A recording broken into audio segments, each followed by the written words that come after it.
Hey everyone, welcome back to another episode of the Perfect Blend podcast in your motherfucking ass. Okay, and yes, I did cuss on here.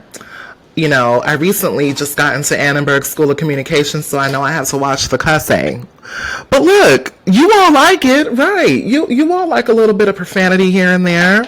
I know I can't have an F-bomb every other sentence, though. Okay? But no, welcome back. This is the Perfect Blend podcast hosted by yours truly, Kay, a.k.a. Khalif. And this is the Humble Ass Podcast in your motherfucking ass, okay? MFing ass, all right? I got my little Yeti mic. We here. She had her microphone and shit. I'm ready to talk. I'm ready to talk because if you all follow my YouTube channel, you all know that lately the YouTube channel has taken this political turn, you know, because I do actually care about politics, you know. And once again, I always say this, and I'm going to say it one more time. I'm not a political guru, but she knows a little bit of something, you know. So for me, I had the amazing opportunity to travel to the Capitol last week and participate in some policy advocacy for Assembly Bills AB 1028, which centers around domestic violence. Survivors of domestic violence having more access to safer solutions rather than having to report or deal with law enforcement. So I did some advocacy for that, and then AB 1645, AB 957, and then two budget asks. The first one was for $15 million. That was for hepatitis C prevention, and then the second one was for $61 million. And that was for overdose prevention and harm reduction. Okay, we gotta edit that shit out. Look, I had a lot of coffee, y'all. We're here today. She's a mess. We're here today. But yeah, I had the opportunity to do that. And it was super, super fun. It was a lot of work. Thank you to the LA LGBT Center and the policy department for making that a possibility. Shout out to y'all. It felt really, really good. So a little bit about what we did is I was team captain. We had 60 volunteers. And as we advocated for these 3 assembly bills and 2 budget asks, we were also celebrating Leather Advocacy Day. So everyone dressed up in leather. If you don't know what the leather community is within the LGBTQ community, it is a subset culture, like a smaller culture within the gay community specifically, of like leather daddies, kink culture. There are also femmes and women and you know, femme identifying people who also participate in the leather or kink community as well. But the leather community is like a smaller, like niche, like subset community that celebrates sex positivity and kink. And they dressed up in leather. So, you know, I had the ability to get my little harness, y'all, because, you know,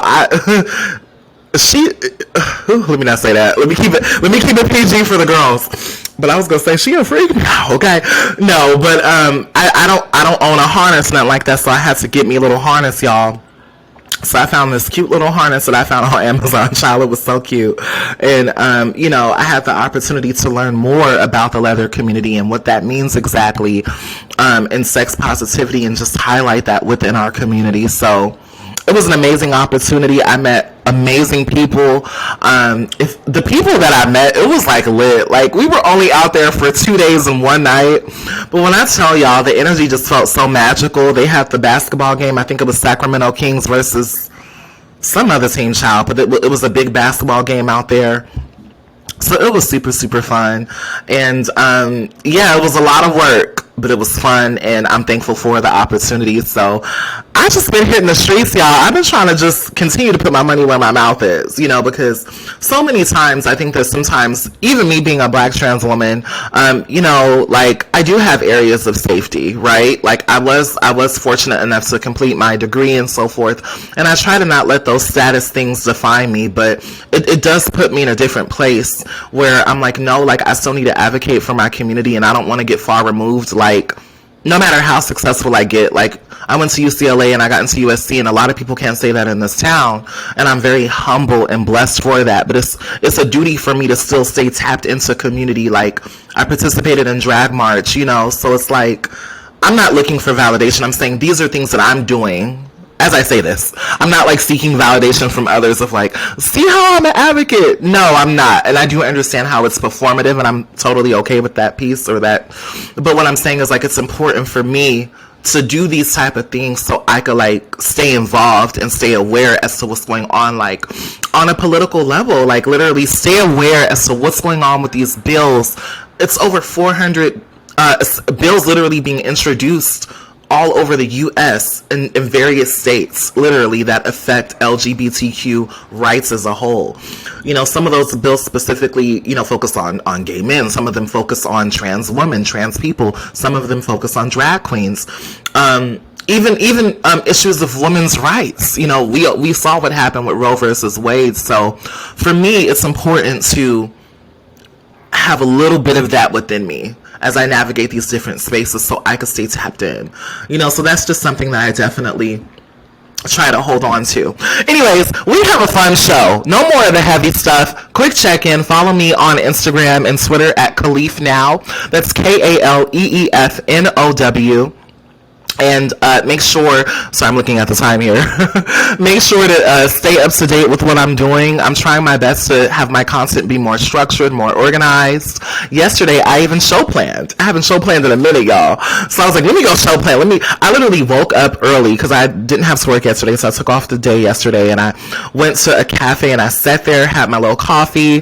I was like, let me type out my episode. Let me have some structure, okay? Because usually I do have a little bit of structure, but sometimes it'll be off the cuff, okay, and it'd be a little disorganized.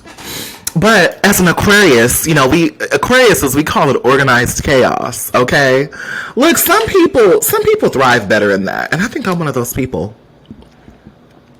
Don't get it twisted. I love structure because my Virgo is rising. I'm an Aquarius sun. My rising sign is Virgo, and my moon sign is Libra. So for me, it's, you know, maybe the Virgo in me, it seeks like structure, but the Aquarius in me is very like off the cuff and whimsical and a mess and unpredictable. So I have a little bit of both. But I have to understand, look, girl, if you want these people to watch you and support you, you got to come with the facts and you got to be organized, okay? Because these girls are not going to, most of them don't take me seriously right now, but that's okay, because I still got something special. A lot of the girls don't take me seriously now, but it's fine. You know, she still has something special, okay? I'm joking, but once again, check me out on Instagram and Twitter. Engage in the content as well, like my YouTube videos. My YouTube is just Kaleef Now. It's the same handle as my Instagram and Twitter. So if you go on YouTube, you type in Kaleef Now, that's KALEEFNOW. You'll see my channel pop up. It's my logo for my podcast. It's the cartoon version of me sitting in a chair drinking some tea. We're going to change that logo, but that's the first logo I actually got and somebody made it for me. But you will find my YouTube channel there. I encourage you, if you want, to engage in the content. If you want to, okay? Because I know I have friends and stuff, you know, and I just did an Instagram live where I was talking about not setting this expectation of people to engage in your content, or your friends especially, but I can still ask. If you want, comment on my videos. You know, I'm becoming more comfortable with being on camera. You know, I've shared how I prefer audio because it's easier. It's easier to talk on audio. It's a lot easier, but this is also fun. You know, I'm like, okay, girl, we got to put on our eyelashes. We got to do our hair, sister. Like, you got to sit up straight. Okay? You got to sit up straight. But, you know, I'm just getting more comfortable with this particular dynamic and leading the show by myself. So support the content if you like it. Well, one day I do hope to have a Patreon. We'll see what happens with that. But definitely support if you want, okay? And check it out. And also, too, if you all have any ideas about topics, let me know. I do have some ideas. A few of y'all been giving me some ideas, so I thank y'all for that. Like one of my listeners and my homeboy, shout out to you, Isaac. I love Isaac. Isaac was like, I want you to make a video talking about these men who set these high expectations on women and they look a mess. They stomach be hanging out and shit like that. And I told him, I was like, I'm going to do it. I haven't done it yet, but it will be recorded. A few of you all, shout out to Izzy Ishmael, but Izzy, one of my listeners and supporters who I met on Instagram, and we DM each other all the time, so thank you for watching me, boo. Like, sis, I appreciate you. But Izzy loves when I do album reviews. Like, I did an album review for Khalila's album, Raven, so go check that out if you're a music head, because I love music. Check that out. And we're here. Let me take a deep breath, because I be talking a mile a minute, y'all. And look, I had a grande Americano, a hot one, with an extra shot of blonde espresso. So that's why we're fucking pumped right now.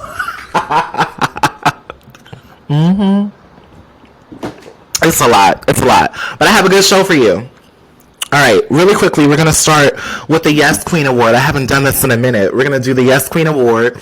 So for those of you who are new to my show, I have something where I do the Yes Queen Award where I highlight a community figure, or I highlight a celeb or someone, predominantly more so my femmes. It'll be a man here and there, and I'll just call it a Yes King Award, but my show is definitely for my femmes. Like, I'm really big on supporting my LGBTQ folks and women. Women across the spectrum, my trans woman, my cis woman, or my femme identifying folks who are just doing their thing, and I see it and I highlight them. So, my first Yes Queen Award, and this might be a little heavy, so I'll glaze over it, but we'll start with Rashida Williams. So, Rashida Williams, aka Koko Da Doll, is the lead star in Kokomo City, which was an award-winning Sundance film. They won 2 awards. It was a Sundance film / documentary centering the lives of 4 Black trans women and their stories. So Rashida Williams was murdered this past week in Atlanta, Georgia. They found her body on, I believe, Martin Luther King Road. And it was just a very unfortunate situation. A little bit about the film. That film was produced by Dee Smith. She is an award-winning producer. She's also a Black trans woman as well. Dee Smith, she's worked with Fantasia. She's known for working with Fantasia, and I believe she worked with Jennifer Hudson and a few other people. Let me just confirm that before I say that, because we got to get to the facts, because these girls will come for me. Not saying Dee Smith would, but Dee Smith is definitely a working girl in the industry, and she's a trans woman who's doing her thing. She's a music producer, so her credits are Lil Wayne, Sierra, Fantasia, Andre 3000, Carrie Hilson, Monica, and Estelle, just to name a few. But I want to give a Yes Queen Award to celebrate the life of Rashida Williams, because she was one of the lead girls and in this particular Kokomo City documentary. So on Tuesday nights, and I'm literally pulling this, on Tuesday night, this past Tuesday, she was murdered and killed in Atlanta. And, there was also another trans woman who was killed this past week as well. So I definitely just want to highlight both of their lives. And it's just really unfortunate, and it's really scary, honestly, that we still live in this age. And Rashida, we lift you up here on this podcast, and it's very unfortunate because Rashida was very talented. Rashida was a musician. She was a rapper. She was doing her thing, and luckily she got to see the fruits of her labor before she passed. Before she passed, she, got to see what this particular documentary did for a Black trans woman.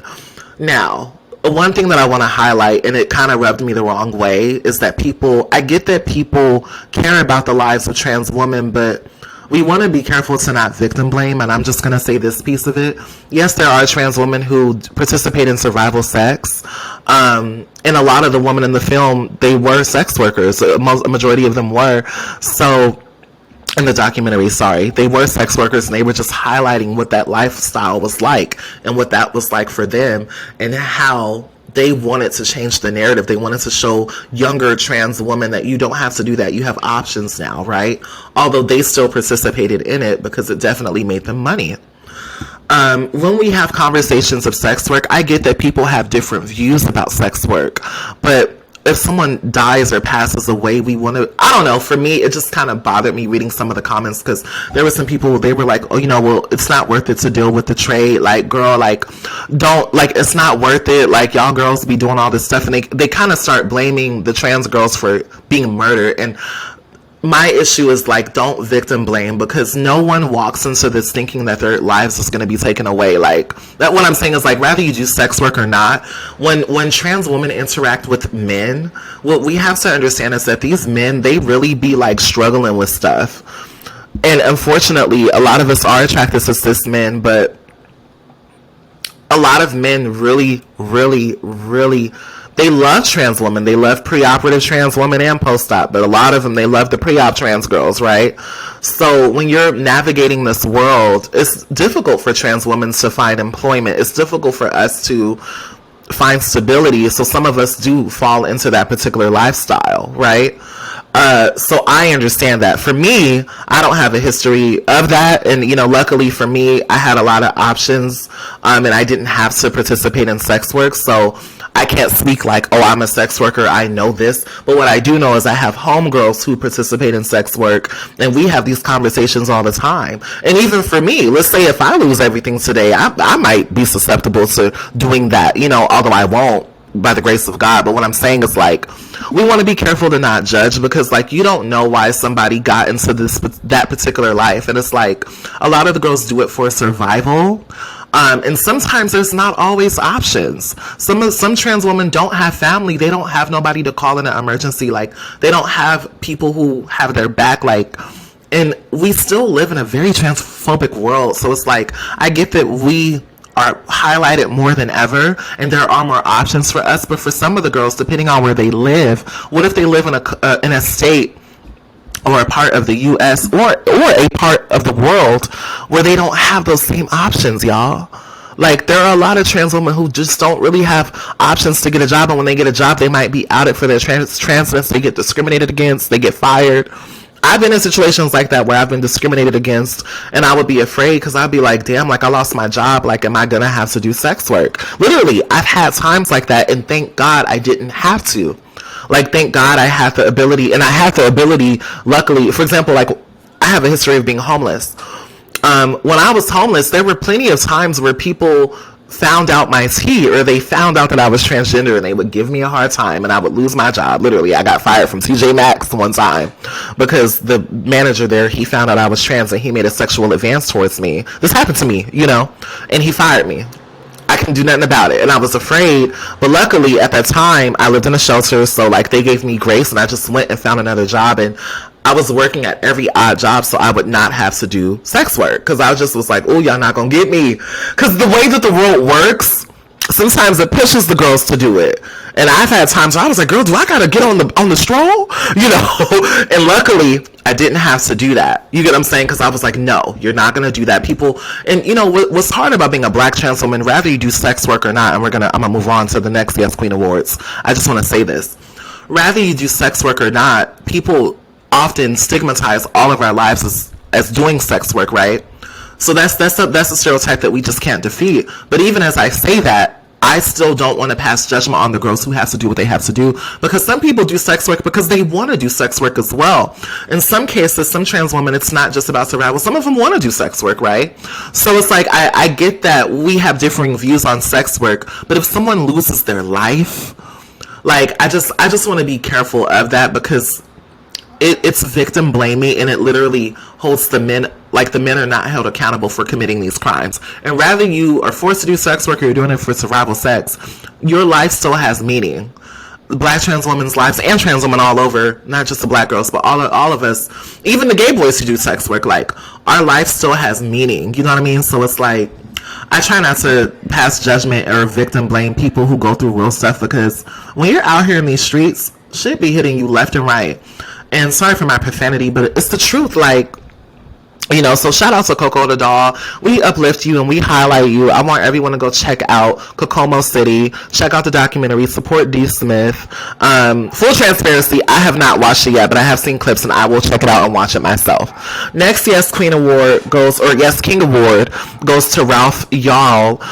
If you all don't know, he was the 10-year-old who was shot in the head by Andrew Lester this past week as well. I believe this happened this past week, or a week before that, but there was a 10-year-old boy who was shot in the head, and this is like a national story. It's a national story. It's a national case. And hold on, let me grab my glasses. We want to uplift you, King. I just want to say I'm thankful that he survived. If you all don't know about this story, you must have been under a rock. Go research it. Go Google it. But he was a 10-year-old who was knocking on the door to pick up two other youth that were for a sleepover. Basically, he went to the wrong door, and the man who was there, the older man, he was 84 years old. His name is Andrew Lester. He shot this youth in the head. He shot him in the head. Shot him in the head. But yeah, let's read the timeline of events for that, because I don't want to mess this story up, because this is a very important story. So this is from, the source is CBS News. Oh, child, I thought he was 10 years old. Sorry, he's 16. Oh, I apologize. We gotta get the facts. We're getting the facts. Sorry, you guys. Look, I could have sworn they said he was 10. Hold on. I thought he was... Okay, he's 16. Okay, hold on. Why did I think 10 years old? See, this is why we gotta get the facts. I'm gonna glaze through this story just if you all don't know or you've been under a rock. But a quick timeline. The shooting of 16-year-old Ralph Yarl made national headlines after the teen was shot and wounded on April 13th when he rang the doorbell of the wrong house in Kansas City, Missouri. His family says he was trying to pick up his younger siblings from a house nearby when he was shot twice, once in the head and once in the arm. Police have said Yarl, who was black, was shot by a white homeowner who fired at him through a glass door. So what happened? Yarl's aunt, Faith Spoonmore, first gave a public account of events in a GoFundMe set up for his medical expenses. She said the team was supposed to pick up his younger twin brothers from a house on 115th Terrace, but went to 115th Street by mistake. His mother, Cleo Nogby, told CBS Mornings that the younger boys had been invited to a sleepover, but she didn't want them staying the night, so she asked Ralph to pick them up at 10 p.m. They both said that Ralph did not have his phone on him and went to the wrong address. End quote. He went and rang the doorbell, and he was supposed to stay outside, and his brothers were supposed to run outside, get in the car, and they came home, his mother, Nogby, said. End quote. While he was standing there, his brothers didn't run outside, but he got a couple of bullets in his body instead of a couple of twins coming up out or coming up or out of the house and giving him a hug. End quote. So that's a little bit about what happened. A little bit about the homeowner. So the homeowner, later identified as Andrew Lester, was detained briefly but then released while the investigation continued. On Monday, April 17, prosecutors announced he was being charged with 2 felony counts. Lester pleaded not guilty during his arraignment on Wednesday, April 19th. According to charging documents, Lester, a white man who was 84 years old, said that he had just gone to bed when he heard the doorbell ring and brought his Smith & Wesson .32 caliber revolver to answer the door. Lester told police that he saw Yarl pulling on the exterior storm door handle. Yarl said that he had not pulled on the handle. Lester said he believed Yarl was trying to break into the house and shot twice within seconds of opening the home's main door because he believed he was protecting himself. So police said they found blood at the scene, the glass door shattered. Officers searched the home with Lester's permission and found a Smith & Wesson .32 caliber revolver and wireless home surveillance system, but police found the system was no longer functional and had not captured video of the shooting. So, a little bit about Ralph's condition, and this is where we're going to give him a Yes King award, because thank God he survived. Ralph Yarl was shot in the head above his left eye and the upper right arm, his mother said on CBS Mornings. He was discharged from Children's Mercy Hospital and is recovering at home. So he is recovering. A little bit about what his mother had to say. She said he is able to communicate when he feels like it.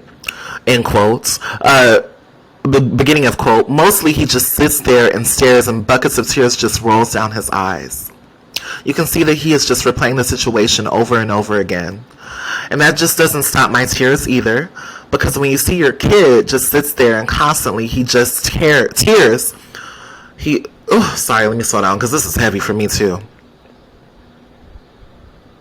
You can see that he is just replaying the situation over and over again, and that just doesn't stop my tears either, because when you see your kid just sits there and constantly tears are just rolling for both sides or from both sides of his eyes, there's nothing you can say to him.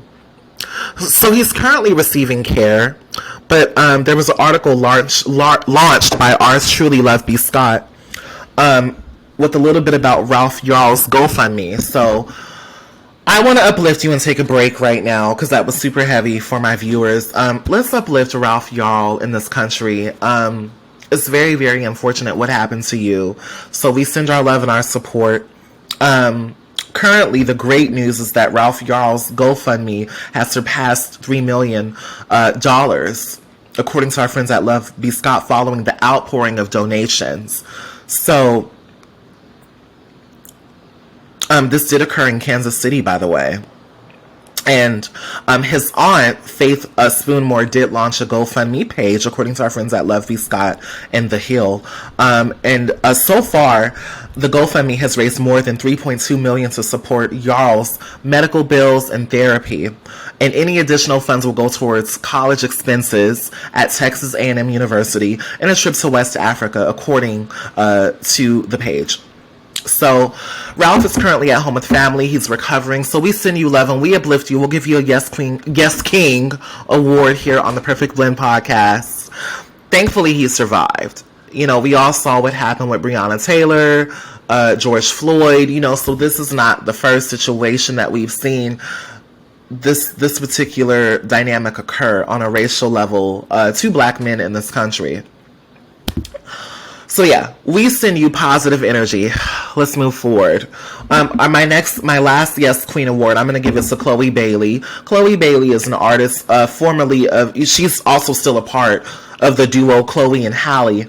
And she signed to Parkwood/Sony under Beyonce. And she released her first album called In Pieces. So I just want to give her a quick Yes Queen award because people have been dragging this girl on the internet, talking about her, saying she corny, saying her music sucks, saying that she just doesn't have what it takes. And Chloe, just to let you know, you're a very talented young lady. I did an album review for Chloe's album on my YouTube channel, so go check it out. Chloe is very, very talented. And I just feel like, you know, every new artist kind of goes through that thing of like the world just doesn't really support them yet. Not every new artist. Some artists come out the gate getting that support. But honestly, I think Chloe gets this particular bashing because of her affiliation to Beyonce. I think that we live in a world where we are looking for the next black pop female superstar. So we already have an idea of what that looks like. But I think people can't let go of the Beyoncés, the Rihannas of the world. And I think that once we let go of that, or we let go of all of these beautiful black women like Normani and Tinashe, you know, Dom Richard, just to name a few, all the black girls who are really trying to cross over into the mainstream pop world. I don't know. I just think that we have to let these artists have their own identity. And I know that Chloe gets a lot of criticism because she often, you could see the similarities to Beyonce. You could see the inspiration there. And a lot of people give her a lot of flack for that. Like, I have a friend, she was like, you know, I like Chloe, she's talented, but she got to stop copying Beyonce. Like, she keeps trying to copy her, be a carbon copy. I just think she's heavily influenced. And also, too, I'm going to say this, you guys. The way that PR and marketing works, I think that Chloe purposely mimics Beyonce on purpose. I think all of that is like purposely done because it gets people talking. But we all can't deny her talent. You know, I get that her music is not for everybody. You know, so we all have a right to critique. Like, you all, if you don't like Chloe, you don't have to like her. But I don't know. I just think like the bashing that she gets is kind of like, y'all be doing too much. Like, you know, we highlight you here at The Perfect Blend. I like your music. Her tours are selling out. She's headlining her first tour right now. Her tour is selling out right now. She has a tour that she's doing for the In Pieces album, and she's actually selling out tickets, you know. She went on The Breakfast Club this week, and she's been addressing the criticism she's been getting. Like, she's been letting people know, hey, like, I'm just focused on the music. Like, my tour is selling out. I do have a fan base. You know, because people were bashing Chloe because she only sold 10,000 copies in her first week. But what we all have to understand is that she's a new solo artist, but she's not a new artist. This is her third album that she's putting out.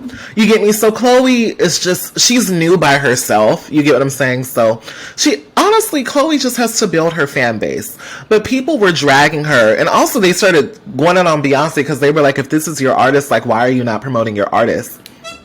But here's my opinion. I honestly think Beyonce is doing this on purpose. I think Beyonce is like, look, people are going to compare you to me, so let's put you by yourself.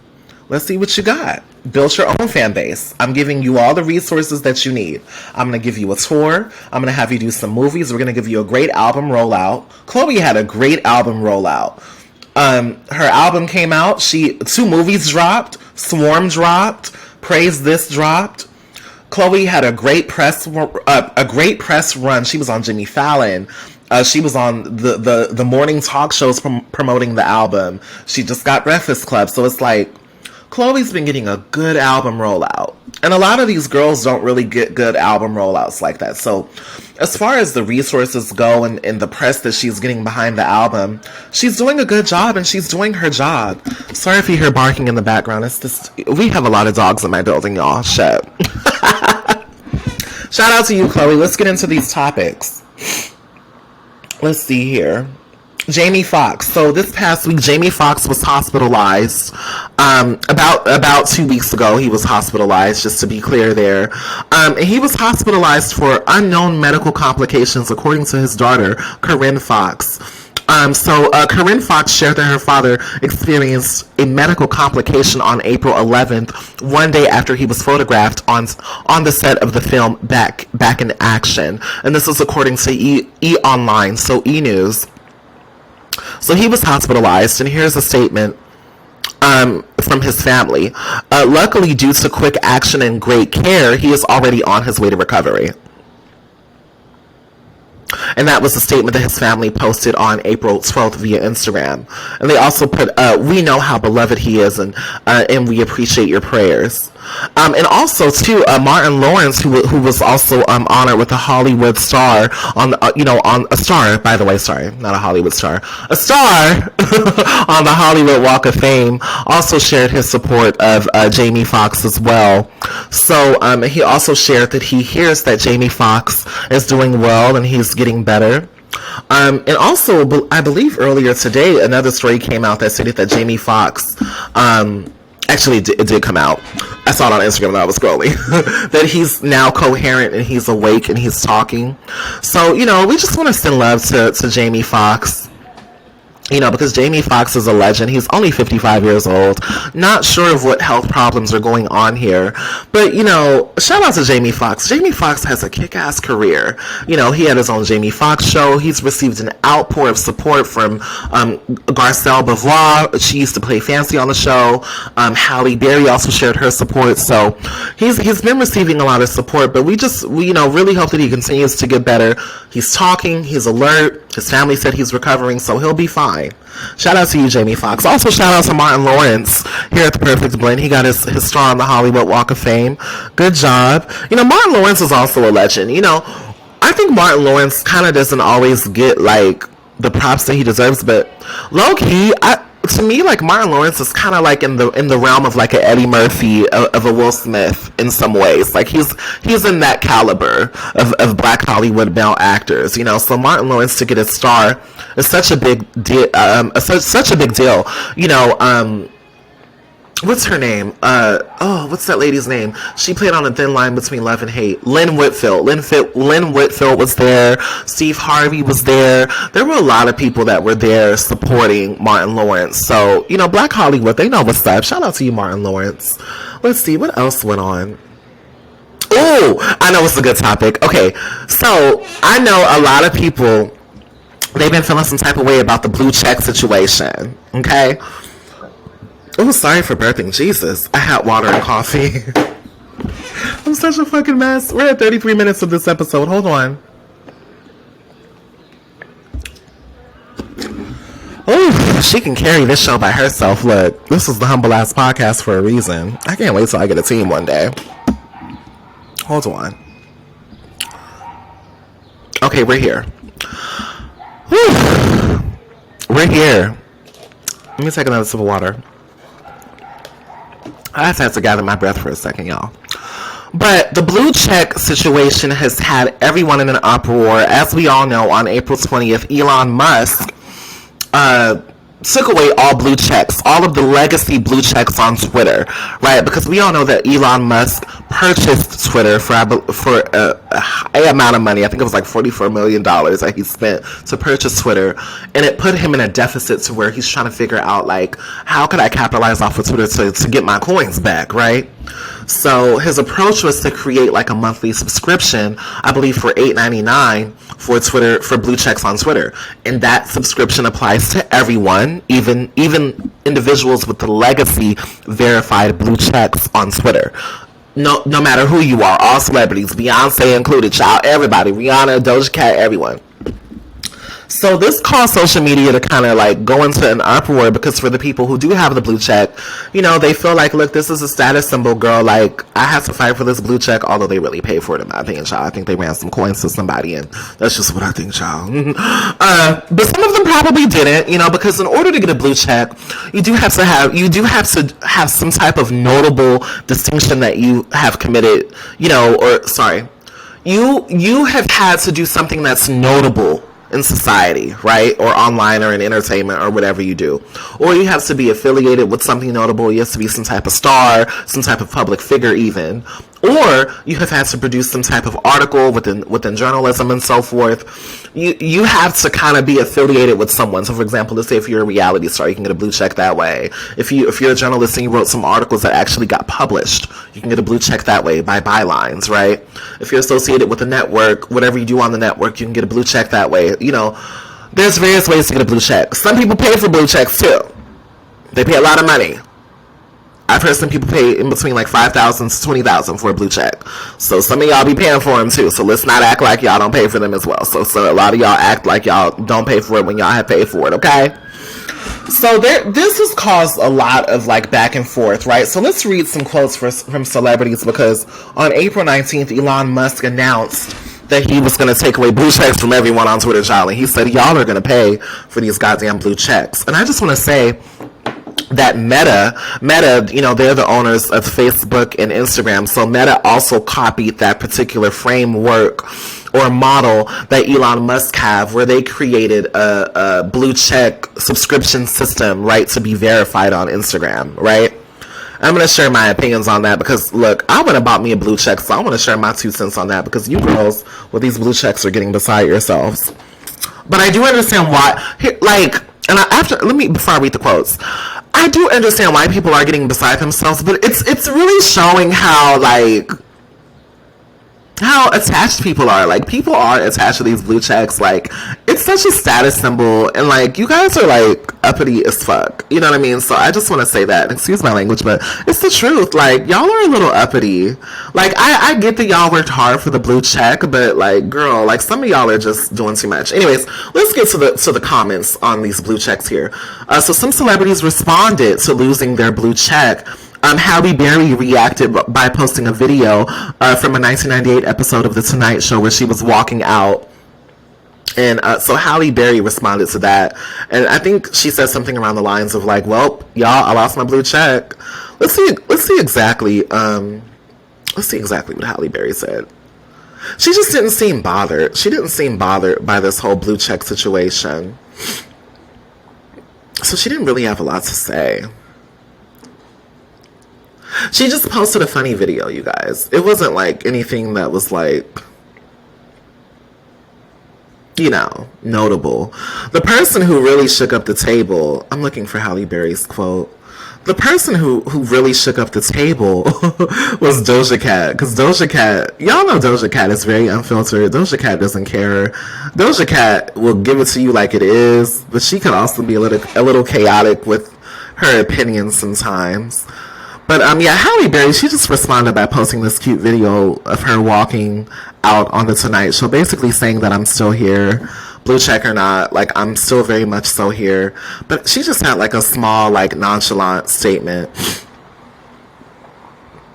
And she just didn't seem to be too sad about it. Yeah, so according to our friends at Love V. Scott, she just didn't, she didn't seem sad about it. She's not falling for buying the check, or buying the blue check.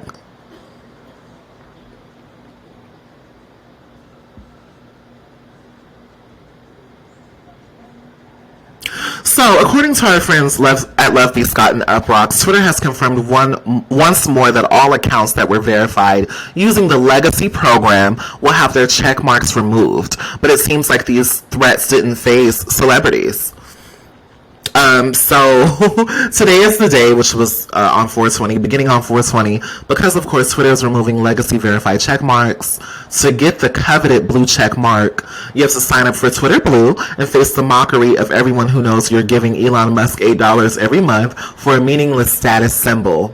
But Halle Berry was not falling for that, and she posted this petty ass video. Cause look, Halle Berry's Twitter is actually quite funny. Like, I follow her.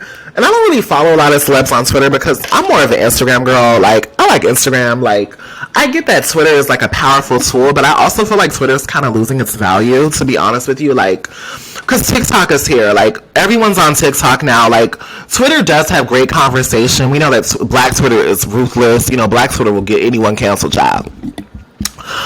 But Halle Berry, the way that she interacts on Twitter is funny. Like, she just has such a good eye for like the memes and stuff in her reaction videos.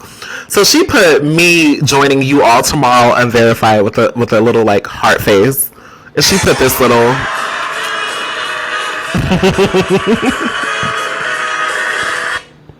so she's just being super cute and sarcastic about it. Doja Cat had a lot to say. But before we get to Doja Cat, Sierra, she put blue check or no check. I know my fans still check in. And that's what Sierra tweeted on 420. And then Doja Cat responded. She put, having a blue tick now means there's a higher chance that you're a complete loser and that you're desperate for validation from famous people. And she put OnlyFans have blue ticks, meaning blue checks. So basically, Doja Cat dragged everyone, and she basically said, you're a loser, and you want validation, girl, because you're not a celebrity like us. You're not a public figure like us, girl. So F you and F what you're doing. You're not on our level. So Doja Cat was kind of cheeky about it, and frankly kind of rude. Here's what I think about the blue checks. I think that if you are a real person and you put out content, I think that now we live in an age, because here's the thing, this is where celebrities and public figures kind of have to let go of that old school way. And when I say old school, I mean, because we used to live in a time like 20 years ago, even 10 years ago, but 20 years ago, 25 years ago, where being a celebrity had a lot of mystery to it, right? When you were a public figure, you usually had to find an end to the industry, whether you were the family member of someone or whether you got discovered by somebody. But you actually, first of all, you have to have talent. A lot of people don't have any fucking talent. You have a lot of people who do music, they write, or they're podcasters, or they're journalists, or they're musicians, or they're pop stars, or they're actors. You have a lot of people who want to work in the entertainment industry, which is valid. We all have dreams. I'm not here to, defecate or, doo-doo on anyone's dreams. I'm trying not to cuss, y'all, because I cuss a lot. That's not my goal here. But what I'm saying is that we used to live in a time where you have to kind of really work harder to be vetted in the entertainment world, right? With social media completely changed the game of celebrity and now we live in an age of influencer. You have Instagrammers and TikTokers who don't do jack shit, but they make funny content or they make controversial content. Then you have some that literally don't even do anything. They're just pretty and they're sitting up there, a white girl who doesn't have a lick of fucking talent. No talent at all. But she knows the right PR people. She probably comes from a family where she has some nepotism. She has some connects with some, what's the other word? Cronism is another one my coworker taught me. Shout out to you, coworker. You know who you are. Where you have a friend, or cronism is where a friend who can kind of get you into certain spaces, or a family member. Nepotism, right? You'll have like a white girl or a white guy who probably doesn't make the best content at all, but they have the resources. They could buy the cameras. They could sit up there and not even have a personality, be dumb as a fucking brick, just dumb as hell, dumb. Have millions of followers, gets endorsement deals, gets it all. No talent, right? And here's the thing. I'm not trying to make it a racial thing, because there are other people who are people of color who also don't have any talent, right? But here's the thing about the age of the influencer. Influence and influencers have literally changed the game. They have evened out the playing field. You can have an influencer who's a YouTuber who could get on the red carpet at the Met Gala. quicker than an actual pop star. So I can see why it will make like a Doja Cat upset. It's like, damn, like I actually work in this industry. Like I'm not buying a blue check. Like I'm a star. Like how dare you? Like how dare Meta Verified? How dare Twitter? How dare fucking Instagram and Facebook make this accessible to the commoners? You guys don't do shit. You're a nobody. You just have a meme page. That's Doja Cat's perspective, right? My perspective is, if you are a real person and you actually do something, you actually make some type of content, you want people to know that you're real. You want people to know that you're the real deal, right? So my perspective, because I bought the blue check, I'm not buying it on Twitter because I don't have enough followers, in my opinion. I feel like my Twitter kind of is whack or whatever. Follow me on Twitter, y'all need some goddamn followers. But I'm not buying it on Twitter yet. Maybe one day I will if I get my followers up. But I bought my Meta Verified blue check for Instagram, and I'm going to tell you why. Because when I bought the check, I knew people were going to be like, you're a fake ass bitch, you paid for that $15. You paid for that $15 subscription. I sure the fuck did. I did. Excuse my language, I know I'm cussing here, but look, I have to give it to you straight, no shooter. I paid for the blue check, you guys, because first of all, I've done a lot of advocacy work for the past 10 years, right? I've done a lot of advocacy work. My first article that I was mentioned in was USA Today. And this, you can go and Google it. Google me. Google Khalif Starks, because I'm out there. For you girls who think that I don't do the work, because I do the work. I've been advocating for LGBTQ youth. I've been advocating for homeless youth, for foster youth, well before it was fucking cool. I have. Back in my UCLA days, I was published in those articles where my picture was published pre-transition. That was one of my first articles. And I was interviewed by USA Today. And I was talking about, I believe I was talking about foster youth in my life, or pieces of my life story. So I was mentioned there. Then I was also mentioned in New York Times, where I was talking once again about homeless youth and me going to UCLA and what that feels like. People were using my life story, right? Which is a form of advocacy for me. Me sharing my life story and it being published. I was published for a second time in New York Times. And this was around 2011-ish, 2012, 2013, somewhere around there. I was published in. Then in 2016, I was published in Los Angeles Times, where it was a full picture of me, and I was talking about how I was homeless, and I was talking about how, and I was very honest, I was very transparent. I had a rocky time at UCLA. You'll get more details one day.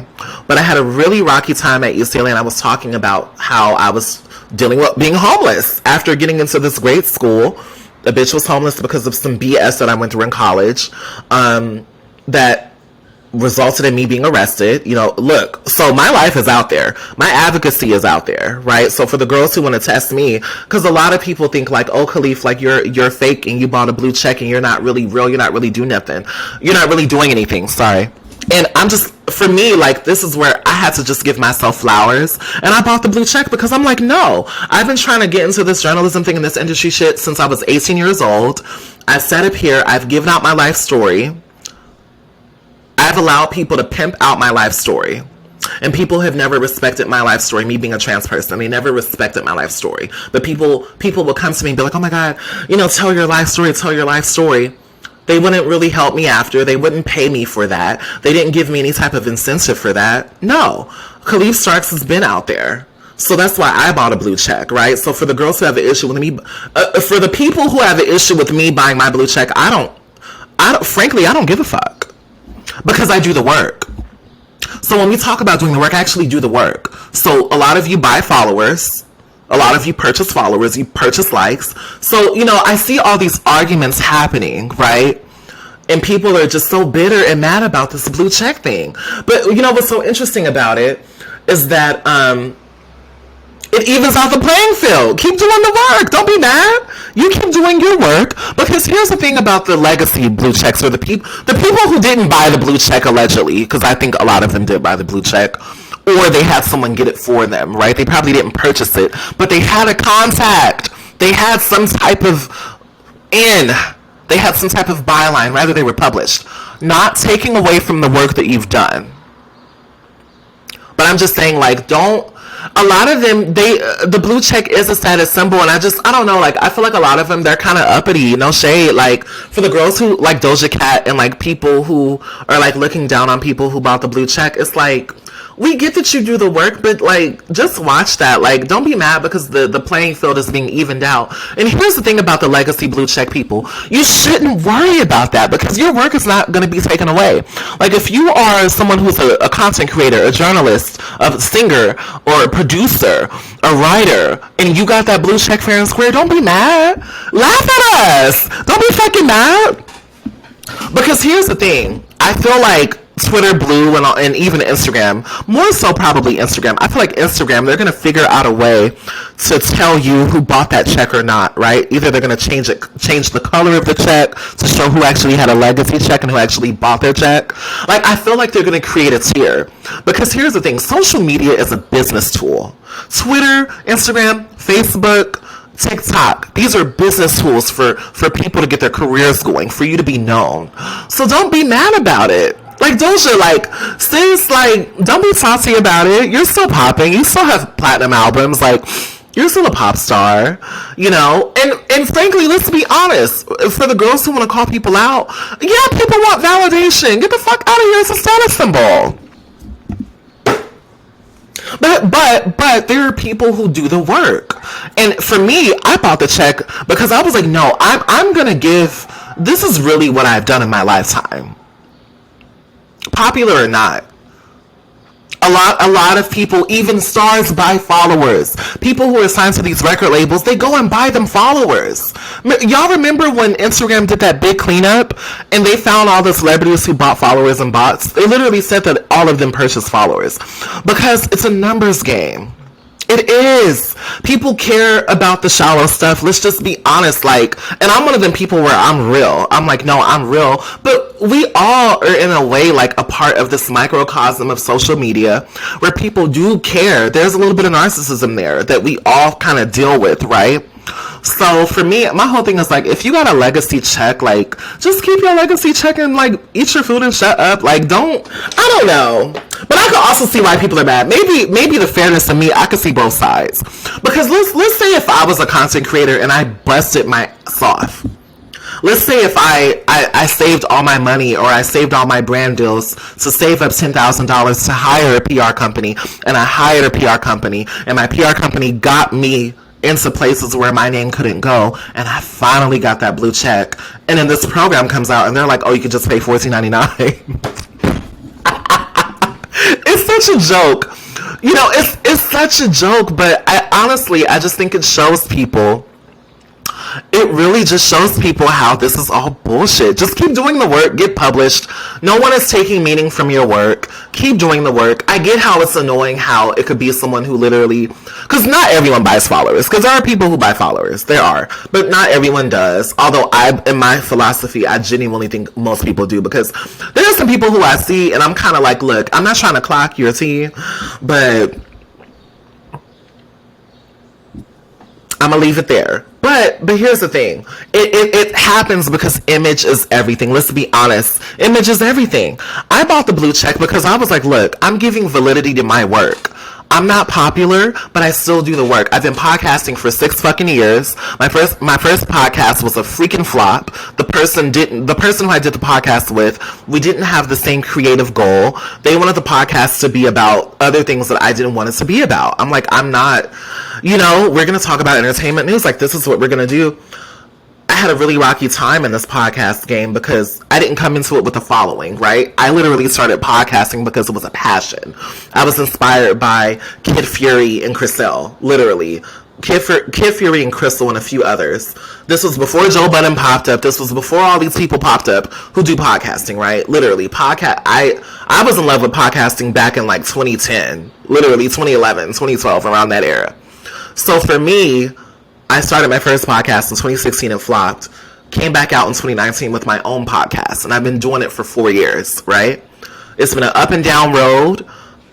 People have poured into me. I've had people who've come on my podcast and they acted like they liked me and they really didn't like me. Got on my show, you know, came and did my show, disrespected me after. So I've had a rocky road with this podcasting too. But you know, I bought that blue check because I was like, no, like, I'm gonna get more into YouTube now. I'm gonna get my journalism degree. I recently got into, Annenberg School of Communications and Journalism at USC. So I'm like, no, I'm going to give myself that. No, fuck that. Because these people got lucky. No shade. They have better connections. Because there are some people who are talented at this. They have a personality. There are people who I think have great personalities, right? And they work their ass off to get where they are. So for me, I'm not taking from that, right? But for me, I just have an issue with the ones that are kind of like looking down on people who actually buy the check. Like, don't be mad because it's easier now. You have to understand that the times are changing, girl. Like, don't be mad about it. Just look at the game for what it is. Image is everything. It is. And, that's just my take on this blue check conversation.